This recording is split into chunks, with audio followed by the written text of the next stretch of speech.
सांसद, माननीय केंद्रीय मंत्री और स्वयं प्रधानमंत्री इस प्रक्रिया का हिस्सा बन रहे हैं और प्रधानमंत्री सबसे पहले मत डालने वालों में से रहे। प्रधानमंत्री ने ठीक 10 बजे अपने मतदान के अधिकार का प्रयोग किया और वो पंजाब और हिमाचल प्रदेश के बाढ़ग्रस्त क्षेत्रों का जायजा लेने के लिए निकल गए।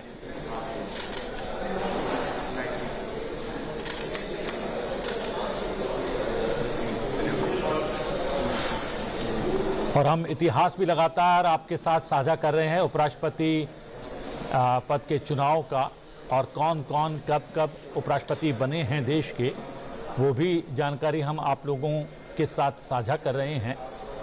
और हमने अभी जो है जानकारी साझा की कि किस प्रकार 1962 में जाकिर हुसैन जी ने जो है तत्कालीन प्रधानमंत्री की बहन को उस उपराष्ट्रपति पद के चुनाव में हरा दिया था। इसके अतिरिक्त बीडी जत्ती हुए हैं। 3 प्रधानमंत्रियों के कार्यकाल में बीडी जत्ती जी उपराष्ट्रपति रहे हैं, जिन्होंने 3 अलग अलग प्रधानमंत्रियों इंदिरा गांधी जी, मोरारजी देसाई जी और चौधरी चरण सिंह जी के कार्यकाल के दौरान ये पद संभाला।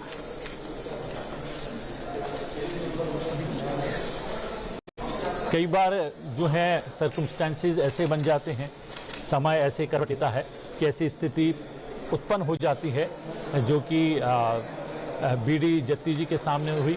बहुत जल्दी 3 प्रधानमंत्री बदले और इस वजह से वो 3 प्रधानमंत्रियों के कार्यकाल में उपराष्ट्रपति रहे। जी देखिए, हमारा जो संविधान है हर स्थिति के लिए तैयार है। कोई भी स्थिति पैदा हो तो आपको कोई कहीं पे रिक्तता नहीं नज़र आएगी, कोई पद रिक्त नहीं रहेगा। अगर राष्ट्रपति नहीं रहते हैं तो उपराष्ट्रपति उस जगह को भर देते हैं। इसी तरह हर स्तर पे, किसी भी स्तर पे ऐसा नहीं है कि अगर किसी कारण से कोई पद रिक्त होता है तो वो खाली रहे। उसकी व्यवस्था की गई है कि कोई उस जगह पर आके अपने दायित्व का निर्वाह करेगा।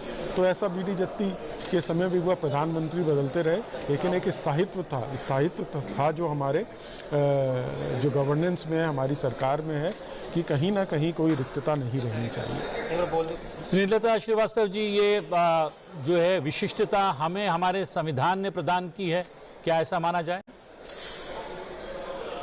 जी हाँ, बिल्कुल। हमारा संविधान अपने आप में पूर्ण है और सभी परिस्थितियों का, जैसा अभी दूसरे पैनलिस्ट बता रहे हैं कि वो सभी ऐसी संभावनाओं को किस तरह से डील किया जा सकता है उसको बताता है। और जब भी उपराष्ट्रपति राष्ट्रपति जी के कर्तव्यों का निर्वहन करने के लिए किसी ऐसी विशेष परिस्थिति में, जैसे कि राष्ट्रपति जी जो तत्कालीन हैं उनकी मृत्यु हो जाए तो उनकी जगह पर उन्होंने उपराष्ट्रपति जी ने कार्य देखा है। इस तरह की कई ऐसी इवेंचुअलिटीज हैं जिसमें हमारे संविधान में पूरी स्पष्ट प्रावधान है और उसके हिसाब से ऐसी विशेष परिस्थितियों को हम हैंडल कर पाते हैं। और सबसे बड़ी बात यह है कि मोहम्मद हिदायतुल्लाह एकमात्र ऐसे व्यक्ति रहे हैं, ऐसी विभूति रही हैं जो राष्ट्रपति, उपराष्ट्रपति और देश के मुख्य न्यायाधीश का भी उन्होंने पद संभाला। हम आपको बता दें कि 20 जुलाई 1969 से 24 अगस्त 1969 तक कार्यवाहक राष्ट्रपति रहे, जब तत्कालीन प्रेसिडेंट जाकिर हुसैन के निधन और वीवी गिरी के उपराष्ट्रपति पद से त्यागपत्र के दौरान वो इस पद पर रहे। फिर 31 अगस्त 1979 से 30 अगस्त 1984 तक वो उपराष्ट्रपति रहे। वो 25 फरवरी 1968 से 16 दिसंबर 1970 तक देश के मुख्य न्यायाधीश भी रहे। कितनी विशिष्टता एक ही व्यक्ति में, एक ही व्यक्ति। और आप देख सकते हैं राहुल गांधी जी पहुंच गए हैं, एकनाथ खड़गे हैं, सोनिया गांधी